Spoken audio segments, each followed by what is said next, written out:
What's up? What's up? What's up, guys? This is Brian McDonough. We are back for the another episode of the DOOP or Die podcast. And joining me for the third time in the last 3 weeks, because we do this weekly, guys, if you haven't noticed, is Mr. Drew Monroe, also known as Kicking It with Drew. What's up, man? What's up, guys? Welcome back to the podcast channel, wherever you guys are listening or watching. We got a lot to talk about today about the Union, man. A lot of drama. Let's get into it, please. We have a lot to talk about. Exactly right. Let's start it off, Drew, with the midweek match. This past week, the Union obviously played Minnesota United in the U.S. Open Cup. They fell to Minnesota in penalties. What were your takeaways of that match? I kind of want to hear your thoughts, and then I'm gonna give you mine. Well, U.S. Open Cup, I think it's hit or miss for certain teams. When I watch a U.S. Open Cup, by the way, I do root for a lot of USL teams just to beat MLS teams or whatever. But two MLS teams here, Minnesota, Philadelphia Union, for the most part, midweek. It's a little, not as hyped up as like a weekend game. But this had a lot of end of the game drama. You had Kai Wagner scoring 2 last-minute goals in regular time and then at the end of extra time. And then he goes and misses the key penalty to lose it for us, which is a big turn of events for Kai. Yeah, it was a classic. It was a classic U.S. Open Cup match in front of a non-existent crowd at Minnesota United Stadium. I didn't know if I think the camera was facing the other direction. I think there was more people than it looked like on TV on that YouTube stream, but it was pretty empty overall. Which it was a Tuesday night. Drew, as you said, the Union fell to Minnesota in penalties. Kai Wagner missing that last penalty. One thing I was shocked of was Andre Blake. I expected him in that penalty shootout to at least save more, right? Than one save, right? Or to guess correctly a couple more times. Yeah. And I think, in my opinion, he is for the most part, pretty good penalty stopper. But I don't know, maybe that Minnesota air midweek, it froze him out. Midweek, a lot of matches. I mean, my thoughts are Kai Wagner, especially, and we'll get to the Rapids match, which just happened. Proud of him, proud of the way he's been performing, he's been playing. Overall, I'm proud of the Union team for that. That's a tough match to get a point on the road, or 3 points on the road at Red Bull, and then to fly out to Minnesota for a Tuesday night game.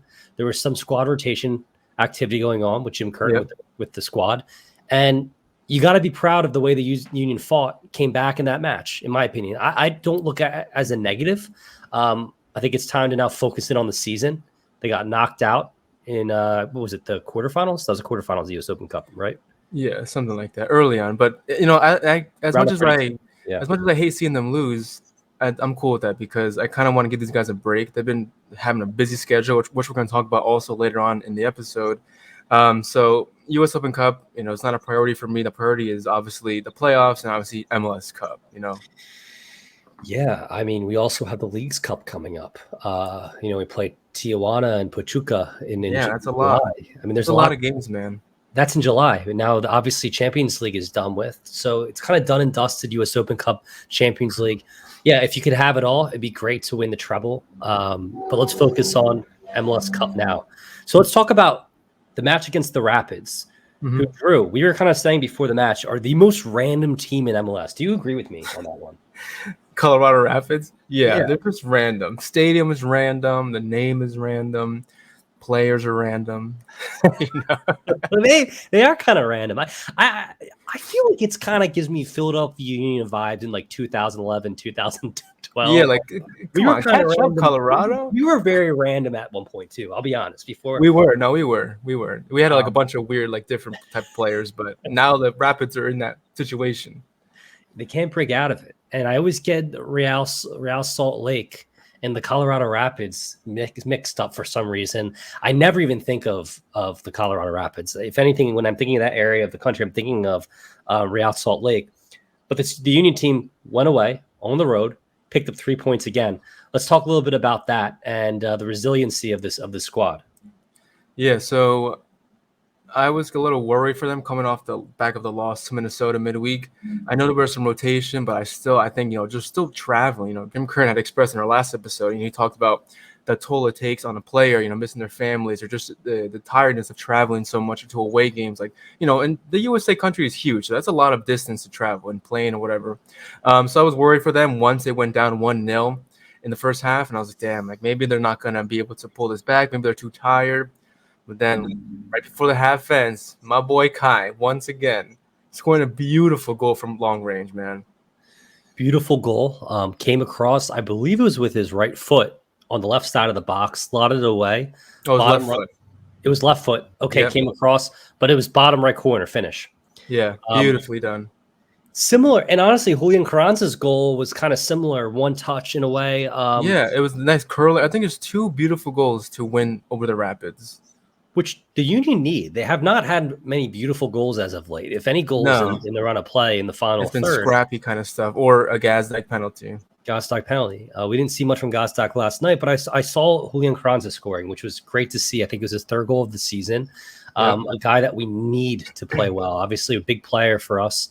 Had a massive year last year after his loan from Inter Miami now with the Union, and someone that we rely on. So for him to get goals, Ura wasn't featured in this match. Mbaizo was back. That was great to have Mbaizo back. He did great. Always does great player. Saw some tired legs at the end, which is expected given the Union. The Leon Flock had an okay match, but he failed to clear a ball late in the match. That kind of scared me. You saw just some sloppy play at the very end of the game, but they pulled through. I agree. And Mbaizo, like, quick touch on that real quick. Like I said before, I think one of our earlier episodes, Mbaizo is such an underrated Union player. Like, I feel like people don't talk about him so much, but he's so important in that right back position, just going up the field, even defending wise, he's pretty good. Some right backs who go up to attack a lot really are not the best defensively. Like, for example, it's Jorginho Dest, to keep it USA related. Like, he's good attacking, but defensive wise, he's a little lacking. And Mbaizo, I feel like he's pretty solid both ways around. And he had the assist of Julian Carranza in that goal, the game-winning goal. So I'd love to see him back there. Also, like, three at the back, I like that. Three at the back gives Mbaizo and Kai Wagner some more room to go up into attack. And obviously, they both were important to the two goals we scored in this game. A little bit of a change. Three in the back there. Damian Lowe, Elliot Glesnes, and then Mbaizo on the right side, Kai Wagner on the left. That's exactly right, though. Kai with his left swinging, his left foot kind of is able to swing the ball in on crosses. Mbaizo does the exact same thing. He has a lot of pace on the outside. But to your point, 1v1 defending, he's always been pretty solid. Someone like a Serginho Dest struggles with that. Jack McGlynn there also. What a pass to Mbaizo, who then assisted to Julian Carranza. Kind of that key unlocking the defense there for Colorado late in the match.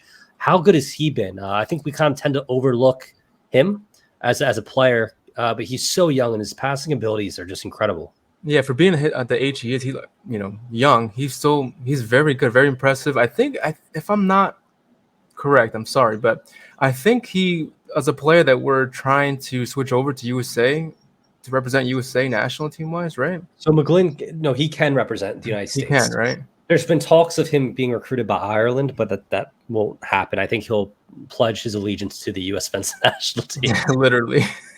Yeah. Well, what a player he is.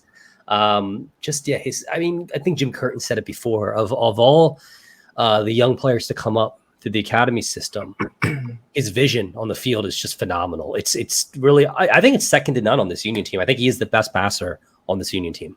I agree. I think he's really good. Right up, I think he's up there, really influential in the midfield, like with the likes of Bedoya. That's how important he is to that midfield, I would say. And what he makes up, what he lacks in speed because he's slow. I think that's sometimes a little bit of an issue. He makes up with his passing. But Martinez being out for us to win 2 matches on the road back to back without Martinez, that's huge. That's huge. Good and bad. That's good that we can do it, but also bad. Like, eventually he'll be phased out. You know what I mean? But I think he's still very important to this team.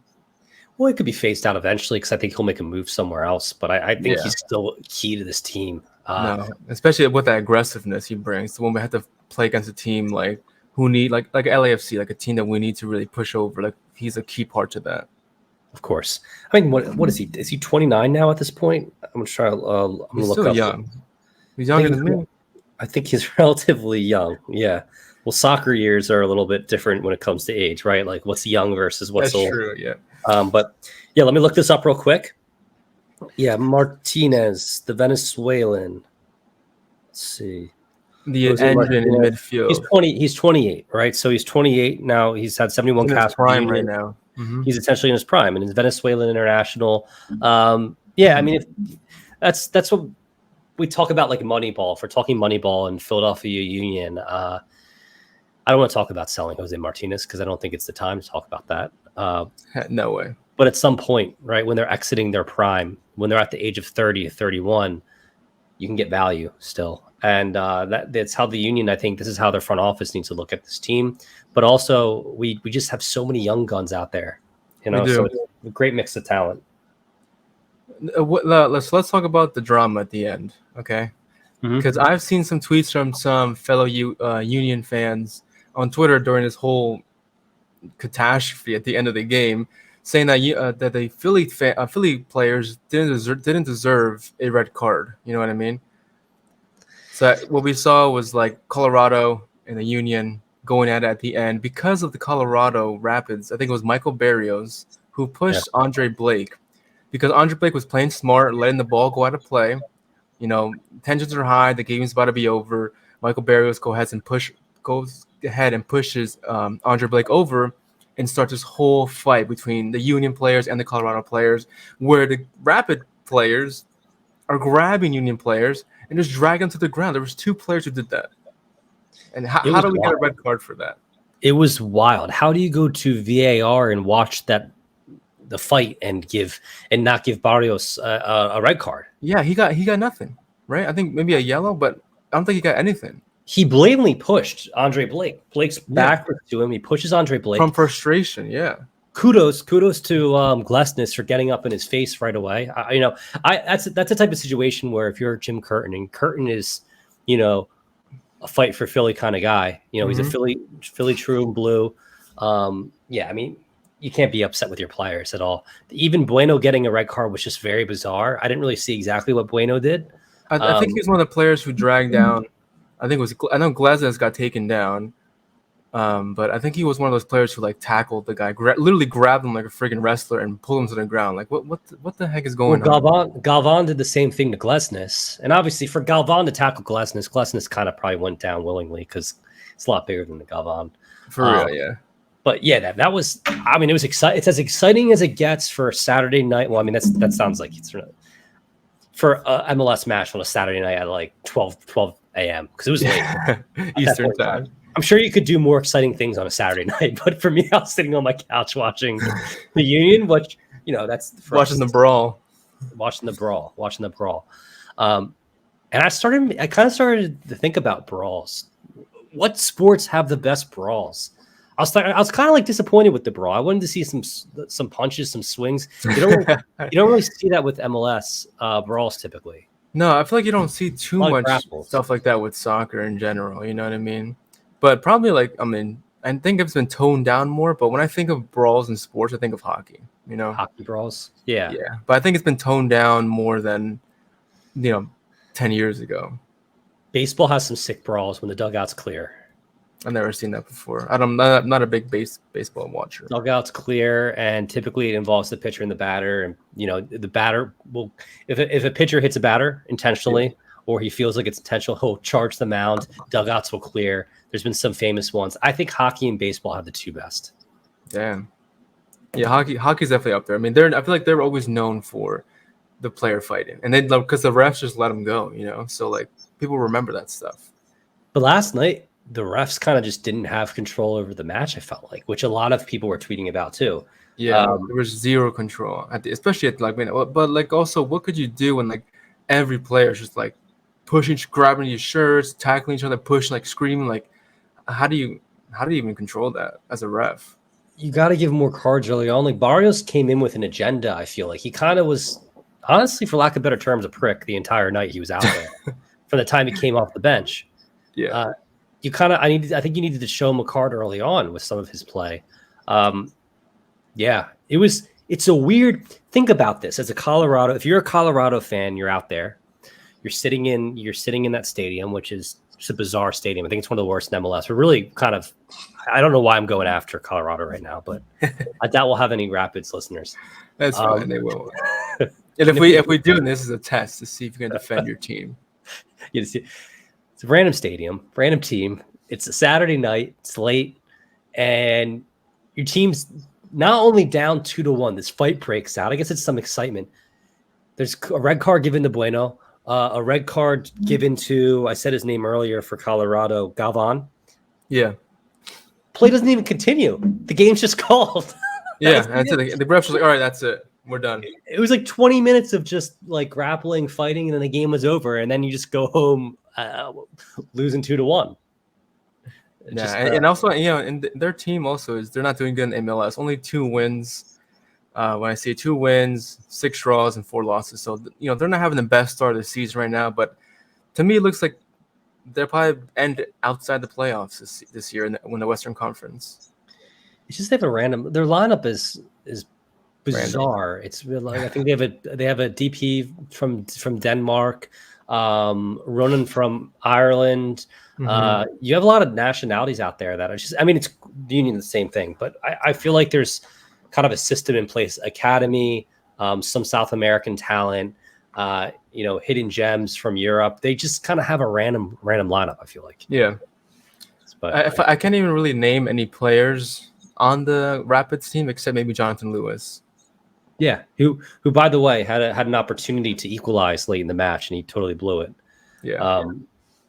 Yeah. So strange match, but a win's a win. 3 points on the road for the Union. Mm-hmm. And now the rest of MLS has to be on watch. The Union are back, in my opinion. Mm-hmm. Jim Curtin has them playing well. We're doing good. So let's take a look now ahead, right? Mm-hmm. Yeah. What do we got? We have a date with Wayne Rooney and DC United coming up midweek at home. So that's a Wednesday night match at home against DC United, who is better than last year, but still, not one of the East top teams. No, they're still struggling, and they actually were not able to win against Nashville at home this last round, this past weekend. So that's good for us. We got a win. They didn't. I mean, isn't this like MLS rivalry week or something like that? But, it doesn't feel like it, Well, last night was supposed to be rivalry week with the Rapids, and it actually ended up it's not a rivalry, but then it kind of worked out. Yeah. So maybe, I'm not saying it was fixed, but you never know. Maybe there was something going on. There was for the numbers. Yeah, for the ratings, late night ratings. Yeah, but a draw at Nashville for a point on the road for them. Mm-hmm. DC United overall, the roster, Christian Benteke obviously being featured. He's having a good season so far. Yep, he's doing good so far. Yeah, a lot of young players coming through DC. They kind of remind me of. It's going to be random, but almost a Red Bull type team early on in their process. Players coming through the academy, a couple stars. Back in the day, yeah. Back in the day. I think Rooney's a good coach. I personally actually do. I think that this isn't their year, but I think in the next couple of years, as long as he stays around and they continue to pump out players through their academy system, which is growing, DC United will be a pretty formidable team in the Eastern Conference. But for this match, Union at home, I do expect the Union to win this one. I did too. We're at home. I feel like we got the momentum going despite the Minnesota game. Drawing against Kansas City, we like winning against Colorado. We got a lot of things going for us. We're at home. Let's get another win, man. And we need the win. I think because the game after this midweek, which it does suck, it's midweek. The game on the weekend is against New England. So the question for you, I'd bring you for this rivalry game, quote unquote. I don't think it's really a rivalry in my opinion. Would you rotate this game midweek to start your best, strongest players for Saturday against the top team in the Eastern Conference right now? I would personally, yeah. I think that this is a game that you throw out a similar game plan that you had against the Red Bulls, against the Rapids. Mm-hmm. I think that you rotate your players once more, but your key players, you have to roll out a lineup. Like maybe a Carranza, you give him a rest. An Ura you put out there, someone like a Flock you put out there. I keep Kai Wagner in the lineup. You have 3 in the back. I was actually a fan of that. I think Mbaizo is back. He's fresh. Mm-hmm. Yeah, I'm not sure exactly when Martinez comes back. I think he might be available for this match against DC. I think I would still let him rest just to keep him fresh for New England. Or maybe you bring him in as a sub in the second half. Yeah, get like warmed up so he's not rusty. Especially if you need an enforcer and if the defense is struggling a little bit. Someone like Bedoya, I'd possibly rest even. We could see Sullivan out there for someone like a Gazdag. This team has enough talent and they're deep enough to get a point against DC just rotating their lineup, which wouldn't be the worst thing in MLS play. It's not like this league. It's not, MLS, we're playing for the playoffs. So every match does matter. I'm not going to say it doesn't. Yeah. But this isn't a fight for Champions League spots or you could get relegated or it's Major League Soccer. You just have to be one of the top teams and be hot going into playoff time. So rotation's completely okay with me. Yeah, I mean, it's not like we have to get top of the table to win the championship. We just have to get to the playoffs to get a chance at winning the championship, And at this point in time, the supporter shield hopes are pretty much out the door. That's probably not going to happen. But the team that has a chance at the supporter shield, who I believe has 24 points right now in league play, is New England. So they're looking good right now. Bruce Arena, man. He just is he's a good coach. He's a great coach. And it bothers me that he gets crap sometimes because of how the U.S. didn't qualify for, 2018 World Cup under his helm when he was brought in for Klinsmann. But to be fair to the man, I think he won 2 titles with DC United, 3 titles with the LA Galaxy, some amazing teams. There's a 96, 97 with DC. And then I want to say he won 11, 12, and 15 with the LA Galaxy. Can't remember. He won a lot with LA Galaxy. He was part of the reason why they had the legacy they do because of Bruce Arena. He was a long-serving manager too. He's been there for 8 years. 8 years. Yeah. I think he was 08 to 16. And then additionally, the man was with the U.S. men's national team from 98 to 2006.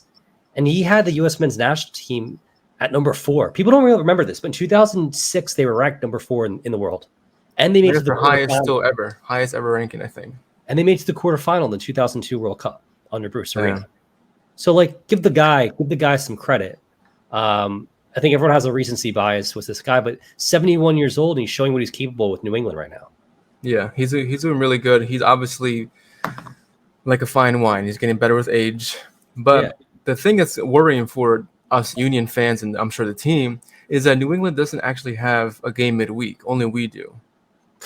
Good point there. That's tough. So that gives Bruce Arena another chance to kind of watch our team, see how he can exploit our defense or our team in general, and then have his players fully rested for the big game on Saturday away to the Philly. And it's not like it's hours of travel for this New England team. In fact, it's just an hour and a half flight. They're down in Philly. It's still on the East Coast. It's shaping up pretty well for New England in this one, given how many matches the Union have had. Yes. So let's talk about that, Drew. It's just upcoming matches, obviously this week, DC United, New England. After that, we kind of get in a cadence of a normal schedule for the first time all season long, up until about, when we play against these Liga MX teams later on in July. In the Leagues Cup, right? Yeah, exactly. Yeah, so that's good for us. We just got to power through these next 2 games and then see where our team is in the table, and then see what we can just go from there. We can't really think ahead too much, especially as a coach or a player. You just kind of have to focus on the game at hand. So right now, I'm sure the team is fully focused on the DC, but I'm sure a little bit of them, a little concentration over there to the New England game. So DC, New England, NYCFC a week later, but that match is on the road, which it's not really, but not a big travel either. Yeah, and you're playing a baseball stadium. We're still East Coast. Baseball stadium against a lacking environment this year for NYCFC. Yeah, I saw the renderings of that new stadium. It looks beautiful. It does look nice, and it's about time, man, because that stadium's so ugly. To play in a baseball stadium for soccer, it just doesn't work. I don't know how they've been there for years. Dude, it's very disrespectful. I saw the MLS Cup banner at Yankee Stadium in right field.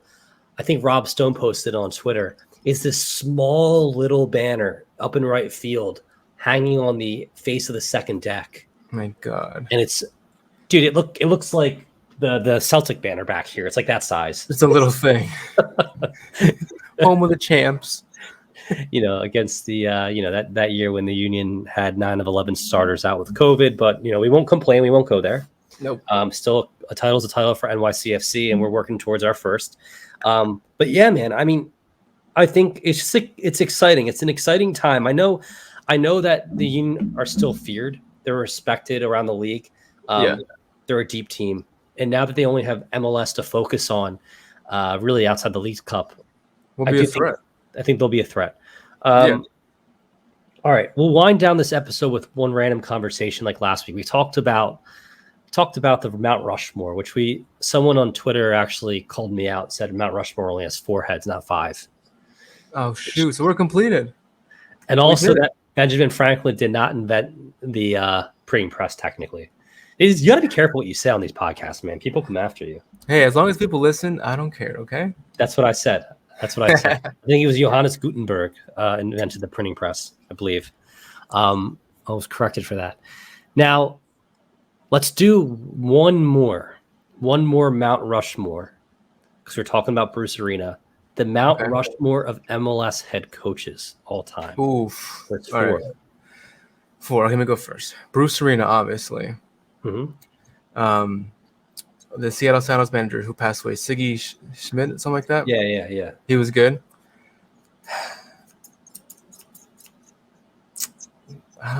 Is Bob Bradley like controversial? No, he's not controversial. That's a great. I think it's. He's good, right? He's a good pick. Yeah. Bob Bradley. Damn, who else? Like, I want to it's too. He hasn't been here too long. No, I'm just kidding. I was gonna say Tata Martino because of the Atlanta United season, how it's just like freaking nuts. But he was just too recent. He needs to have more of a longer reign. I don't know. I'm stumped on the 4th one. Let's look at the winningest MLS coaches of all time. I think Bruce Arena is most successful. I agree 100% with your 3, personally. Yeah. Just to be clear. Most coaching wins. Wow. So this is interesting. This is a really interesting debate. So you have Bruce Arena with now this Wikipedia article could be relatively up. Yeah, last updated October 1st, 2022. So pretty much after this MLS season. Yeah. Bruce Arena 250 wins in MLS play. Siggy Schmidt 240. Bob Bradley. They're top 3. Okay. So they're top 3. I was right. No controversy. But who about 4th?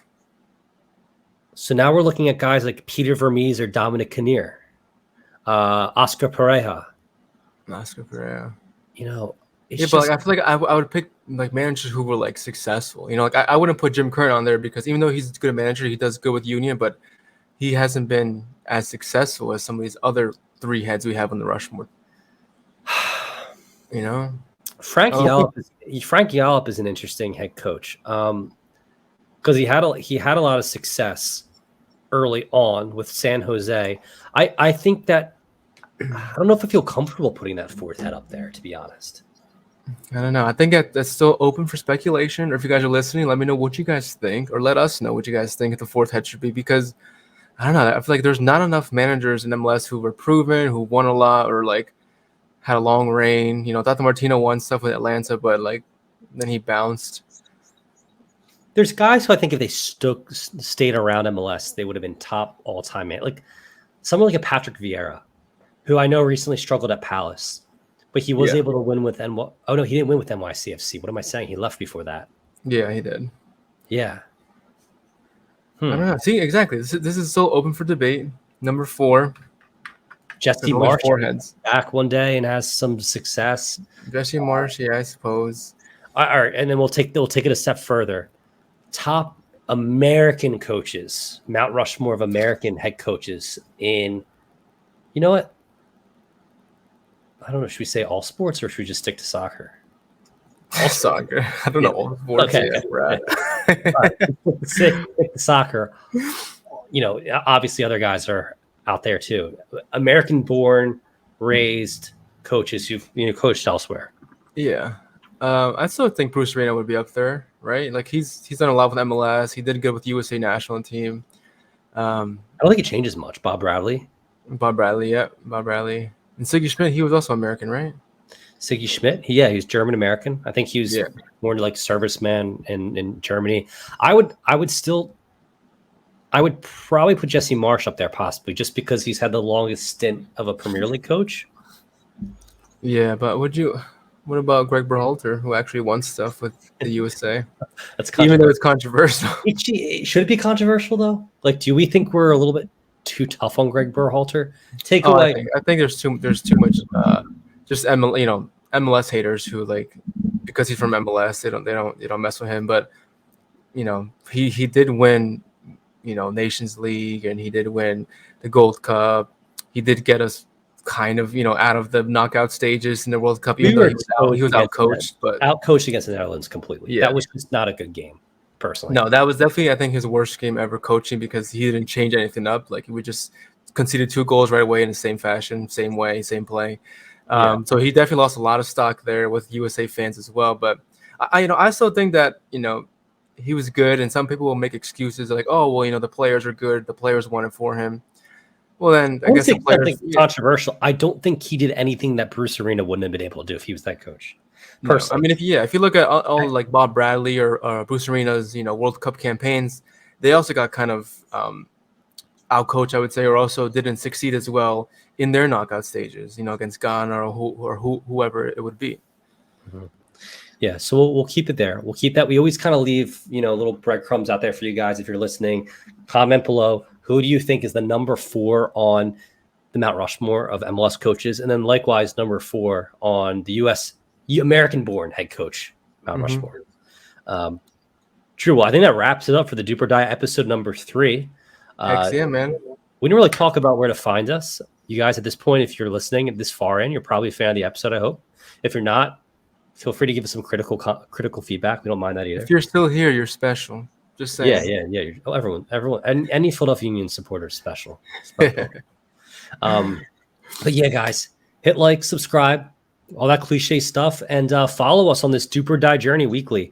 We're all over it on the podcast as far as Spotify goes. Apple, we should be there pretty soon. Google, Amazon podcast, and then the StateOfSoccer Philadelphia page. Drew, I got to start pinning your information in our comment section. Please, sir, please, because you guys can find me on YouTube, Kicking It with Drew, or on Twitter at KickingItWDrew. Just like that. Follow me. I need more followers. Follow Drew. He has a better Twitter game than I have. My Twitter game's really weak, man. I'm just bad. I say a lot of random stuff, and I do say some stuff just to get some tweets going. So be alert. Yeah. So definitely his Twitter game's stronger. Go follow him on YouTube, on Twitter.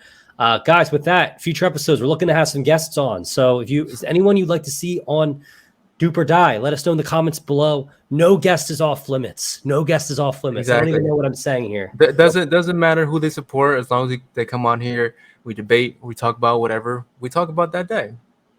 Yeah, and if you're listening in, if Messi's listening in, if anyone's out there, if you want to be in that on Doop or Die, hit us up.